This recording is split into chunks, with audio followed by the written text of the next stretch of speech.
In the world that never stops talking, silence has become almost scandalous.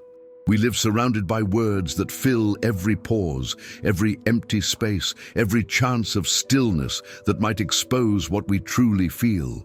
There is noise everywhere, not just the noise of machines or people, but the noise of opinions, expectations, and performances. We speak because we fear disappearing into the silence. We speak because silence reminds us of something ancient and unsettling inside us. Yet Freud once suggested that silence is never empty. It is full of what has been repressed, full of what we could not say when it mattered most. And perhaps that is why we run from it. Because silence, when it finally comes, whispers the truths we spend our lives avoiding. If you are someone who often feels overwhelmed by the endless stream of voices, by the constant demand to explain, justify, or prove yourself, then this space is for you. Here we will explore what happens when we stop talking. What happens when we no longer rush to fill the void, when we dare to let the unconscious speak through the silence. Before we dive in, if these reflections resonate with you, I invite you gently to subscribe to this channel. Not as a follower of ideas, but as someone curious about the hidden corners of the human soul, where silence becomes a language of its own. Freud understood that behind every word we speak, there is another voice, one that hesitates, one that remains unsaid. He called it the unconscious, that secret theater where our most authentic desires and fears perform unseen. We think we communicate through speech, but more often, our true communication happens in the pauses, in the slips, in the quiet tremors between sentences. Words are often just the surface of something deeper, an attempt to manage anxiety, to hide longing, to protect the fragile self from exposure. And so the more we speak, the more we might actually be hiding. Imagine a conversation where someone truly listens. No interruptions, no judgment, no need to respond immediately. Just presence. In that moment, the silence is not empty. It becomes alive, almost sacred. It allows feelings to rise to the surface that were once buried under noise. We discover that what we feared in silence was not the absence of connection, but its possibility. The space between words becomes a mirror, showing us what we have not yet faced in ourselves. Freud would say that in those moments, we are closest to the unconscious because we are no longer defending ourselves through chatter. The power of saying nothing, then, is not about passivity. It is about creating space for truth. It is a rebellion against the compulsion to explain ourselves constantly. We are taught from childhood that silence is awkward, that it must be filled, that to be silent is to be weak or distant. But silence is not weakness. It is depth. It is the language of those who have learned to hear what lies beneath appearances. Freud saw in silence the return of the repressed, the resurfacing of what we have tried to forget. And maybe this is why silence makes so many people uncomfortable. It awakens the parts of us we've silenced for years. Let's pause for a moment. Think about the last time you felt completely silent, not just externally, but internally. No scrolling, no rehearsing conversations in your mind, no background noise, just you and your own presence. What did that feel like? Did it bring peace, or did it bring a subtle anxiety, as if something hidden was about to emerge? I'd love for you to share that experience in the comments. Tell me, in your own words, when was the last time silence felt heavy or healing for you? You can even write this simple phrase if you wish. Silence showed me something I didn't know I was carrying. Because sometimes sharing that one line helps others realize they are not alone in the same quiet struggle. Freud believed that what we call repression is not forgetting, it's silencing. The mind buries what it cannot tolerate, not in the past, but in the unconscious, where it keeps whispering through symptoms, through dreams, through slips of the tongue. Our constant talking, our obsession with being heard, might be an attempt to drown out that inner voice, The voice that says, there is something unresolved here, something aching for acknowledgement. Every time we distract ourselves with endless communication, we avoid the encounter with that voice. We live louder so that we don't have to listen, but silence has a strange way of waiting. It is patient, it does not fight back, it simply remains. And when life brings us to a point where all words fail, when we lose someone, when we feel misunderstood, when we stand before a truth too painful to articulate, silence reappears. It surrounds us like a fog, and suddenly we realize how much of what we said before was just noise, just armor. Freud wrote that dreams are the royal road to the unconscious, but silence too can be a path. Because when we stop talking, when the chatter quiets down, something else begins to speak from within. The unconscious does not speak in words. It speaks in sensations, in tension, in the weight we feel in our chest when something is unresolved. When we allow silence to stay, we make room for these sensations to communicate. This is why therapy, even when silent, is powerful. A patient might say nothing for long minutes, yet the silence itself becomes the conversation. It is not the absence of communication, it is communication in its most raw form. Freud often sat quietly as his patients struggled to find words, because he knew that the silence between them was not empty, it was a bridge to the truth. To practice silence today is almost radical. It means withdrawing from the social expectation to perform, to explain, to always have an opinion. It means returning to the interior life that our digital world constantly distracts us from. In silence, we meet the parts of ourselves that do not exist online, the child who once felt invisible, the lover who never spoke their pain, the adult who wears a calm face while trembling inside. We begin to see how our words have been masks, how our chatter has been defense, and slowly, through silence, we start to feel what we've avoided. Sometimes we discover that behind our most talkative moments hides a deep loneliness. We talk to prove that we exist. We talk to remind others that we are still here. But the power of saying nothing lies in trusting that our worth does not depend on being noticed, that we can exist quietly, fully, even when no one is watching. Freud might say that in silence we confront the narcissism of speech, the illusion that we must constantly express to be alive. Yet true existence, true presence, requires no proof. It simply is. When we learn to be silent, the world does not end. Instead, it reveals its subtler dimensions.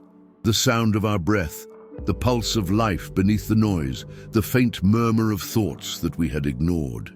We begin to hear others more deeply. We start to perceive emotions that words could never capture. We realize that empathy often begins in silence, because to truly understand another, we must first stop projecting our own voice onto them. Freud's work with dreams, with slips, with pauses, all pointed to this. The meaning of a person's life is not found in what they say, but in what they cannot say. There is a peculiar tension that arises when silence enters a relationship. Between lovers, friends, or even strangers, silence can feel unbearable, almost like rejection. We fill the air with words not always to connect, but to protect ourselves from what silence might expose. When two people fall silent, something raw begins to surface, the truth of what is actually felt but not spoken. In that fragile space, we sense how vulnerable connection truly is. Freud would have seen in that moment the eruption of the unconscious into the social world, where masks momentarily fall and desire, fear, or resentment rise unfiltered. Silence in this sense is not the absence of love, but its test. Can we stay present with another without needing to fill every void? Can we trust that understanding can exist even when language fails? Many of us mistake talking for intimacy. We believe that to be close, we must constantly explain ourselves, share everything, narrate our thoughts, until there is nothing left unsaid. But Freud's insights remind us that speech can also be a defense, a wall disguised as a bridge. The more we talk, the less we might truly reveal. Real intimacy, he might say, begins when words are no longer enough. When you sit next to someone in silence and feel seen without explanation, that is when something unconscious in both begins to communicate. It's the recognition of two inner worlds, touching beyond language. Think of the moments when someone simply sat beside you as you cried.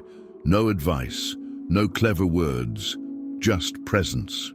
That silence heals because it allows pain to exist without being managed. Freud's patients often sought words to control their pain, but in analysis, they discovered that allowing the silence to breathe was what opened the way to understanding. To say nothing, when done consciously, is an act of deep respect. It says, "I trust that what you feel does not need to be fixed right now. I can bear to hear your silence." We are not used to that kind of space. Modern life has trained us to interpret silence as a void to be filled, as if quiet were dangerous. But maybe silence threatens not because it is empty, but because it is full of the past, full of longing, full of meaning we have refused to confront. When you stop talking, you begin to feel the weight of everything left unsaid. You hear the echo of your own history reverberating inside you. Freud would describe this as the return of the repressed. All that was silenced by necessity, childhood fears, unresolved grief, forbidden desires, rises to the surface when we are quiet. Silence becomes a form of remembering. That is why some people cannot stand it. They would rather talk endlessly than risk hearing their own unconscious. They fill the room with words, so they do not have to hear the faint sound of their true self knocking from beneath the surface. Yet, if we never pause, if we never listen, we remain strangers to ourselves. We live on the surface, trapped in the performance of who we think we should be, while the deeper self waits patiently in the shadows, waiting for the moment when words finally stop. There is something paradoxical about the way silence can both isolate and unite us. On one hand, it exposes the gaps between souls. On the other, it bridges them in ways speech never could. When two people share silence without discomfort, it means something profound, that they no longer need to perform for each other. Their unconsciouses are at peace enough to coexist. Freud wrote that human love is rooted in the earliest forms of attachment, in the child's primal longing for the mother's presence. Before the child understands words, it understands silence, the sound of breathing, the warmth of skin, the calm rhythm that says, "You are safe." Perhaps that is why the deepest love does not speak much. It returns us to that pre-verbal connection where we simply exist in the presence of another. In a world obsessed with expression, learning to be silent together becomes revolutionary. It demands patience, vulnerability, and trust.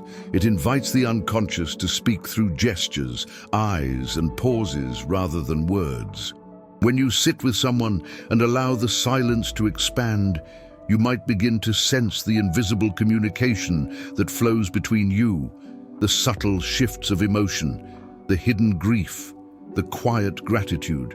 These are the languages Freud listened for, the murmurs beneath words. He knew that to truly hear another person, one must also hear their silence. But silence is not only about others, it is also about how we relate to ourselves. Many people fear solitude because it forces them into contact with the inner world they've ignored. In silence, the voice of the superego grows louder, that internal critic that judges, compares, and punishes. Without distractions, the unconscious brings forward what we've repressed, and it can feel unbearable at first. That's why true silence requires compassion. We must learn to listen to ourselves not with judgment, but with curiosity. The unconscious does not reveal itself to those who attack it. It reveals itself to those who dare to listen with gentleness. Imagine sitting alone in a quiet room, no phone, no music, no noise. At first, you might feel restless, even anxious. Your mind will search for escape, but if you stay long enough, something shifts. Beneath the chatter of thoughts, a deeper awareness begins to emerge. Memories appear, some tender, some painful. Emotions you thought long forgotten return, asking to be felt. That is the power of silence. It becomes a mirror that reflects not only who you are, but everything you've avoided becoming. Freud would call this the work of remembering, the process by which the unconscious becomes conscious. And when that happens, something profound begins to heal. Because silence, unlike repression, does not bury, it reveals. It does not deny, it accepts. To say nothing in a moment when you could defend yourself, when you could explain or justify, is to trust that your truth does not need to be loud. It is an act of strength, of dignity. In that quiet confidence, you stop performing for the world and begin to exist for yourself. If you've ever felt that words have lost their meaning, that people speak but rarely communicate, you already know this truth. Words can connect, but they can also separate. They can express, but they can also distort. Silence, on the other hand, never lies. It may be misunderstood, but it never deceives. It is pure presence, untouched by manipulation. And when you learn to rest in that presence, you no longer fear what others think of your quietness. You begin to see that the need to constantly speak was never about connection. It was about anxiety, about the fear of disappearing. But you do not disappear in silence. You return. You come home to yourself. You begin to sense a different kind of power, one that does not shout or demand attention. The power of saying nothing is the power of integrity. It is knowing that not everything needs to be shared, that some emotions are sacred, that some moments are meant only for your own soul. Freud might say that this is the moment when the ego and the unconscious start to reconcile, when you no longer need to repress what you feel, but also no longer need to perform it for the world. So when the world around you gets too loud, when every space feels filled with words and noise, try this simple act of rebellion. Say nothing. Let silence do the speaking. Let it reveal what words have concealed. You might find that beneath the noise, beneath the need to be heard, there is something softer waiting, a stillness that feels like truth. And perhaps that is what Freud wanted us to discover all along, that in silence, we do not lose ourselves. We finally find the courage to listen. If this reflection touched you, if at any point you felt the quiet resonance of your own story in these words, I invite you once more to stay connected here. Subscribe, not out of habit, but out of a shared curiosity for the hidden depths of the human heart. And before you leave, I would love to hear from you. Tell me, what does silence mean to you today? Does it frighten you, or does it feel like a kind of peace? You can even share this simple phrase, "In silence, I found something I never expected." Maybe your words will help someone else recognize the power of saying nothing in a world that talks too much. Because sometimes the most profound truths are not spoken, they are felt in the sacred stillness between one breath and the next. And if you can learn to listen there, you might just hear the quiet voice of your own unconscious, finally exhaling, finally free.